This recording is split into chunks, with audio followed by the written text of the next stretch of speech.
মামা আপনার দেশের বাসা কই? ও, এর কতদিন ধরে রিক্সা চালান? কত বছর? ওই তার মানে এই পুরো 16-17 বছর। মাশাআল্লাহ। আপনার প্রতিদিন ইনকাম কেমন থাকে? মাসে 15? আর তো কমই।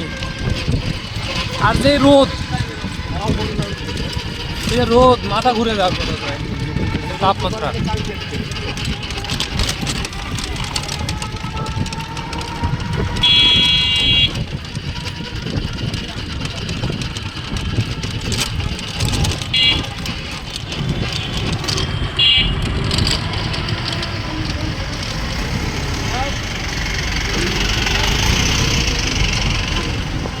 আপনি কি এই এলাকাতেই ছিলেন না এতদিন?